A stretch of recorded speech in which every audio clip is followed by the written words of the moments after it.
안녕하세요. 강원성 목사입니다. 성경 오해 답하다 8번째 시간 구속 대 구속의 말씀을 함께 나누도록 하겠습니다. 교회를 다니면서 의문을 가진 단어 중 하나가 바로 구속이란 단어입니다. 교회는 따뜻하고 좋은 곳인데 왜 자꾸만 범죄자들을 취급하듯이 구속시킨다라고 그런 단어를 자주 사용하는지 저는 어릴 때 의문을 가졌습니다. 아직 몰랐을 때 이런 질문이다, 의문이다라고 말할 수가 있지만 여전히 이 구속에 대해서 잘못된 개념을 가지고 여전히 그것으로 인해서 많은 영향을 받고 있는 것을 볼 수가 있습니다. 개혁신학의 구원의 여정 혹은 구원의 서정이라는 말이 있습니다. 성도가 거듭나는 구원의 과정에 대한 일종의 도표라고 할 수가 있는데요. 여기서 여정이란 것은 단순히 시간의 순서가 아니라 신학적인 분류라고 말할 수가 있습니다. 그 순서를 잠시 말씀드리면 이렇습니다. 소명, 중생, 회심, 친히, 성화, 견인, 그리고 영화입니다. 여기 나오는 단어들은 모두 한자어들인데요. 이 단어들은 한자어 뜻만 정확히 알면은 용어의 개념을 이해하는데 별 문제가 없습니다. 그러나 실제로 오랫동안 신앙생활을 했지만 이 단어들에 대해서 여전히 생소하고 이해를 못하고 있는 것이 우리들의 현실입니다. 기독교 기본 교리를 아는 것이 중요한 까닭은 수많은 이단과 사이비 가르침, 건전하지 못한 가르침으로부터 우리를 지켜주기 때문입니다. 기본 신앙 교육에 소홀할수록 교회는 허약해질 수밖에 없고 그 틈을 비집고 이단과 사이비들은 점점 더 활개를 치기 마련입니다. 구원의 여정과 관련된 이 단어들은 성경과 교회의 신앙 고백이 말하고 있는 성도의 구원과 관련된 것들입니다. 이 구원의 개념을 알기 위해서는 반드시 구속의 의미를 알아야 합니다. 여러분은 구속하면 어떤 이미지가 떠오르십니까? 우리가 흔히들 아는 구속의 한자는 잡을 구에 묶을 속자를 사용합니다. 보통 범죄를 저지른 사람이 구속에 되었다라는 의미로 우리가 많이들 사용을 하고 있는데 그렇다면 성경을 통해 알 수 있는 구속은 어떤 의미를 가지고 있을까요? 먼저 구속의 이 한자는요, 건질 구에 속죄할 속자를 사용하고 있는 것을 볼 수가 있는데요. 구속의 사전적 의미는 대가를 지불하고 구원해낸다, 구해낸다라는 의미입니다.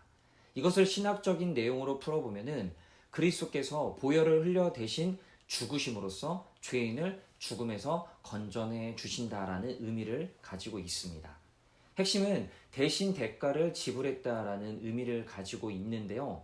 우리가 알고 믿듯이 예수 그리스도의 십자가 사역으로 인해서 이 구속의 회개는 인류의 모든 죄, 대가들, 즉 사망의 효력을 무효로 만들어 버렸고요.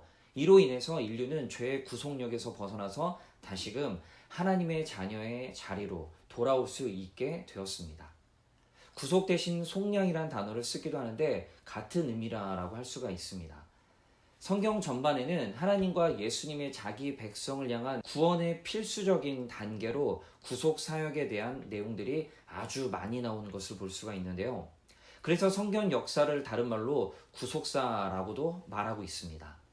성경의 가장 중추적인 흐름은 하나님이 그분의 백성을 어떻게 구원하시려고 작정하셨는지, 그리고 그 구원의 작정을 구약과 신약의 흐름 속에서 어떻게 실행해 가셨는지 이렇게 볼 수 있는 내용들입니다. 이 구원 역사의 최고봉은 단연코 예수 그리스도의 죽으심과 부활하심입니다. 이 죽으심과 부활로 인해 우리는 하나님 나라의 백성이 되었고 이것은 복음의 가장 핵심적인 내용이라고 할 수가 있습니다. 기독교 신앙에서 구속과 구원의 은혜를 알지 못하는 사람은 성도라고 말하기 어렵습니다. 성도는 바로 이 그리스도의 구원의 은혜, 구속의 은혜를 통해 하나님과의 관계가 회복되고 하나님의 자녀가 되는 구원의 기쁨을 깨닫기 때문입니다. 이 개념을 이해하고 받아들이는 것을 신앙이다라고 할 수가 있는데요. 따라서 구속의 의미를 모른다면 그의 신앙은 근본부터 다시 점검해야 합니다. 더 중요한 것은 구속은 우리의 노력과 행위의 여부와는 아무런 상관이 없다는 것입니다. 이것은 전적으로 하나님께서 홀로 결정하신 주권적인 의지이고 또한 이것을 담당하신 예수님 역시 인간의 행위와 상태와 관계없이 전적으로 하나님의 뜻에 순종하셨기 때문에 구속의 은혜는 인간의 상황이나 행위 혹은 의지와는 전혀 관련이 없습니다. 그래서 이 은혜는 믿을 만한 것입니다. 구원이 인간의 측면에서 뭔가를 해야 완성되는 것이라면 구원은 바라기도 그리고 받기도 어려운 것이 되기 때문입니다. 그런데 문제는 이 구속의 개념이 교회 현장에서 다르게 사용되는 경우가 발생한다라는 것인데요. 예를 들어 이런 것입니다. 어떤 분이 이런 고백을 했습니다. 주님 저를 붙들고 계셔서 저는 참 행복합니다. 비록 주님께 구속되어 사는 것이 예전에 제 자유분방했던 삶과는 좀 달라서 불편한 면도 있지만 이를 통해서 제가 구원받을 수 있으니 참 감사합니다 라는 그런 고백이에요. 은혜로운 간증 고백이라고 할 수가 있는데 이것은 구속의 의미를 엉뚱하게 이해하고 있는 것입니다. 이 설명에 따르면 주님은 우리를 구속하신 분이 아니라 구속하신 분입니다. 이 사람이 이렇게 고백을 한다라는 것은 아마도 교회 생활이 구속이라고 느껴졌기 때문일 것입니다.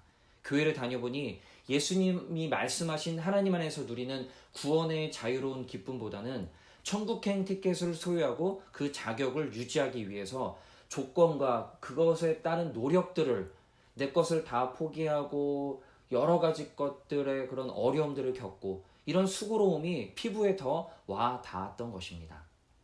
주님은 죄의 권세에 눌려서 고통으로 신음하는 우리들을 친히 구속해 주셨는데 교회가 그 성도를 진리이자 참 자유이신 그리스도 안에서 살게 하는 것이 아니라 새로운 의무와 조건들로 구속하고 있다면 이것은 잘못되어 가고 있는 것입니다. 초대교회에서 큰 문제로 불거졌던 것이 히브리파 그리스도인들이 이방인들도 율법을 지켜야 한다라고 그렇게 강력하게 주장을 펼친 것입니다. 이에 맞서서 베드로는 우리 자신도 지키지 못했던 그런 과거의 율법을 왜 그들에게 지우려고 하느냐라면서 그렇게 맞받아친 것을 볼 수가 있는데요.